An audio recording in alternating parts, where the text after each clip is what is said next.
आजाद खारजा policy का दावेदार India को आखिरकार डोनाल्ड ट्रंप ने घुटने टेकने पर मजबूर कर दिया है और इस वक्त नरेंद्र मोदी को पूरी दुनिया के सामने एक सुबकी का सामना करना पड़ रहा है। आज के प्रोग्राम में इसकी मुकम्मल तफसीलात आपके सामने रखेंगे।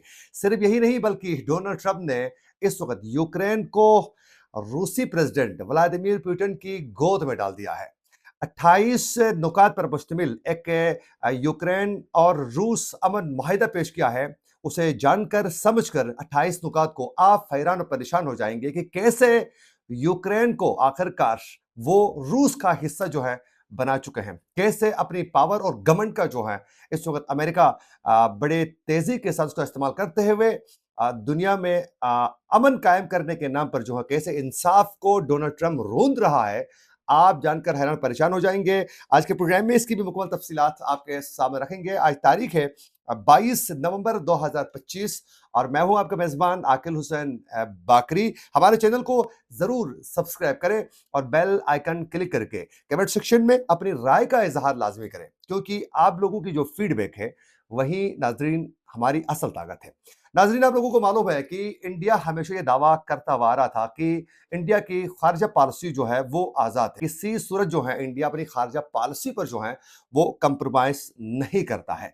आखिरकार डोनाल्ड ट्रंप ने खारजा पॉलिसी को जो है उन्होंने रोंद डाला और आखिरकार नरेंद्र मोदी को घुटने टेकने पर जो है वो मजबूर कर चुका है। आप लोगों को मालूम है कि डोनाल्ड ट्रंप की जानिब से इंडिया पर 50% टैरिफ आयद करते हुए नरेंद्र मोदी को ये दो टोक अल्फाज में उनके जिगरी यार यानी डोनाल्ड ट्रंप ने कहा था कि आप लोगों को रूस से तेल खरीदना बंद करना होगा। उस पर इंडिया ने कहा कि नहीं, कंप्रोमाइज नहीं किया जाएगा। लेकिन उसके बाद अमेरिकी मीडिया के मुताबिक भारतीय कंपनियों का 10 साला जो तेल मायदा था वो अमेरिकी कंपनियों के सामने इस वक्त ढेर हो चुका है। और मोदी के करीबी जो दोस्त हैं, अरबपति जो ताजिर हैं, मुकेश अंबानी ने अमेरिकी हुक्म मानकर जो है रूसी तेल खरीदना उन्होंने छोड़ दिया है। बाकायदा ये वाजे हो चुका है।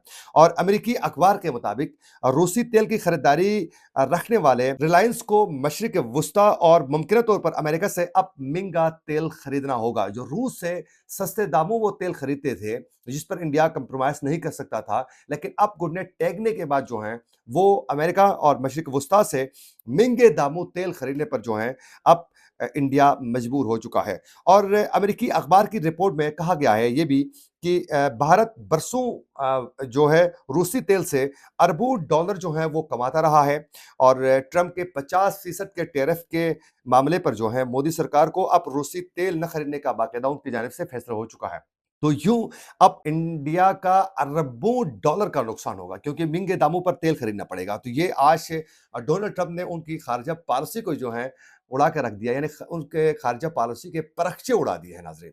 अच्छा, दूसरी बड़ी डेवलपमेंट ये है कि इस वक्त पूरी दुनिया में अमन कायम करने के नाम पर जो है वो पूरी दुनिया के सामने डोनाल्ड ट्रंप जो है वो चैंपियन बनने की कोशिश कर रहे हैं। जिसके लिए उन्होंने एक तो गजा अमन प्लान उन्होंने सामने रखा, फिर उसके बाद जो है अब यूक्रेन और रूस के दरमियान जो है जंगबंदी एक माहिदे की तरफ जाने के लिए बाकायदा फैसला हो चुका है। और बल्कि वो माहिदा इस वक्त जो है डोनाल्ड ट्रंप की टीम तैयार कर चुकी है। 28 नुकात पर ये माहिदा है, अमन माहिदा जंगबंदी का, जिसके लिए ट्रंप ने यूक्रेन को अमन माहिदा कबूल करने की बाकायदा डेडलाइन भी दे दी है। खबरदार करते हुए कहा है कि यूक्रेन जुमेरात तक जो है अमेरिका का अमन जो माहिदा है वो कबूल करे। अगर नहीं करता है तो फिर उसके बाद आने वाले दिनों में जंग की वजह से जो यूक्रेन को नुकसान का सामना करना पड़ेगा उसका जिम्मेदार यूक्रेनी प्रेसिडेंट व्लादिमीर ज़ेलेंस्की ही होंगे।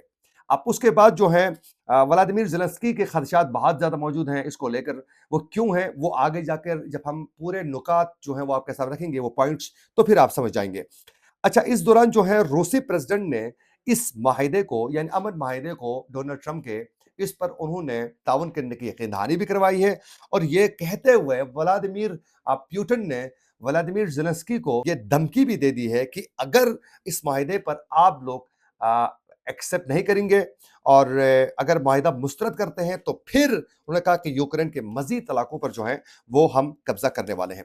अब नाजरीन बात करते हैं इस वक्त रूस यूक्रेन अमेरिकी अमन माहिदे के नुकात क्या हैं। नंबर 1, ये मुआहदे में पहला पॉइंट ये है कि यूक्रेन की खुद मुख्तारी को तस्लीम किया जाएगा। नंबर 2, रूस, यूक्रेन और यूरोप को मुकम्मल तौर पर जो है वो जहरियत से खुद को किनारा-कश करना होगा। फिर इसी तरह उन्होंने कहा है कि रूस जो है वो हमेशा जो हमसाया ममालिक है उस पर कोई हमला नहीं करेगा, कि तालीमी इस्लाहात लाएँगे और एक-दूसरे के खिलाफ कोई भी इस तरह का मवाद वो अपने बच्चों को नहीं पढ़ाएँगे। फिर इसके साथ-साथ नाज़रीन ये कहा गया है अहम पॉइंट कि 100 दिनों के अंदर जो है दोबारा इंतखाबात होंगे यूक्रेन के अंदर और ये लाज़मी करार दिया गया है। इसके साथ-साथ ज़िपोरिज़िया जो प्लांट है, जो बिजली का जो प्लांट है, जो यूक्रेन में ही मौजूद है, लेकिन उसकी जो बिजली जो प्रोड्यूस होगी, उसका हाफ़ जो है वो रूस को भी दिया जाएगा। यानी यह प्लांट जो है वो यूक्रेन में मौजूद है, लेकिन बिजली इससे जो प्रोड्यूस होगी उसका 50% जो है वो यूक्रेन रूस को देने का पाबंद होगा। इसके साथ-साथ नाज़रीन यूक्रेन गैर आइटमी रियासत होगा, यानी वो लिख कर देगा कि वो दोबारा आइटमी कोई भी हथियार बनाने के लिए भी फ्यूचर में भी वो आइटमी मुल्क नहीं बन सकेगा। फिर इसके साथ-साथ अमेरिका, रूस नए असला कंट्रोल माहिदे की तरफ जाएँगे। फिर उसके साथ-साथ रूस अपने यहाँ अदम जहरियत के कवानीन वो बनाएँगे और उसके अलावा रूस जो है, रूस के जो मुंजमद असासे हैं, उसमें से $100 अरब जो हैं वो रूस के यूक्रेन के तामीर नौ पर जो है वो खर्चा होंगे। इस पर अभी तक व्लादिमीर पुतिन ने इस पर मुकम्मल तौर पर जो है इस पॉइंट पर जो है रज़ामंदी या फिर इसके अगेंस्ट कोई बात नहीं की है। इस पर मौक़िफ़ उनका आने वाला है। इसके साथ-साथ रूस को दोबारा इक़्तिसादी प्लेटफ़ॉर्म जो है वो मुहैया किया जाएगा, यानी दुनिया की बड़ी मईशतों के साथ जो है अब जो है इक़्तिसादी जो प्लेटफ़ॉर्म्स हैं, उस पर स्पेस दोबारा मिल जाएगी और पाबंदियों का ख़ात्मा होगा। इसके साथ-साथ यूक्रेन की तामीर-ए-नौ के लिए आलमी मालियाती फ़ंड जो है वो कायम किए जाएँगे और यूक्रेन को यूरोपीय यूनियन में शामिल करने का फ़ैसला हो चुका है। ये इम्कान बहुत ज़्यादा है। अच्छा, लेकिन इसके साथ-साथ रूस हमला करेगा तो पाबंदियां दोबारा लगेंगी। अगर रूस यूक्रेन पर इस अमन माहिदे के बाद हमला करता है, तो पाबंदियां दोबारा लगेंगी और साथ-साथ जो है इसकी दिफा भी किया जाएगा अमेरिका और दीगर ममालिक की जानिब से। अच्छा, लेकिन इसके बदले में ये कहा गया है अगर यूक्रेन रूस पर हमला करता है, तो फिर ज़मानत जो है वो खत्म होगी, जो ज़मानत दी जा रही है उसके तहफ़्फ़ुज़ के लिए वो। यूरोपीय जो जंगी यूनिट है, वो पोलैंड में रहेगी।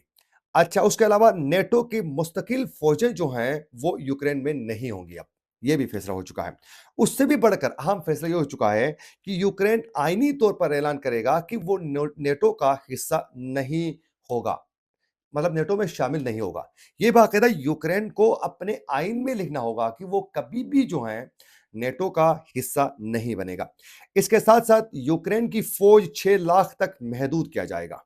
आप अंदाज़ा करें कि इस वक़्त यूक्रेन के पर काटे जा रहे हैं। लेकिन ये भी कहा गया है साथ-साथ कि यूक्रेन को मज़बूत सिक्योरिटी गारंटी दी जाएगी अमेरिका की जानिब से और अमेरिका की सालसी पर रूस जो है नेटो मुज़ाकरात होंगे। नेटो के साथ उनके मुज़ाकरात होंगे रूस के। ये भी ज़ाहिर है रूस के हक में है। और फिर साथ-साथ रूस के लिए कहा गया कि हमसाया ममालिक पर वो अटैक नहीं करेंगे। लेकिन इससे भी सख्त और अहम पॉइंट नाज़रीन ये है कि रूस ने अब तक यूक्रेन के जिन इलाकों पर कब्ज़ा कर चुका है, उसको बाकायदा तौर पर जो है रूस का हिस्सा करार दिया जाएगा। जिन इलाकों पर यूक्रेन के वो कब्ज़ा कर चुका है, उस पर रूस का हक करार दिया जाएगा, यानी उसकी पावर को जायज़ करार दिया जाएगा। अब आप अंदाज़ा करें, एक तो यूक्रेन से वो एटमी हथियार मुस्तकबिल में बनाने से भी रोका जा रहा है।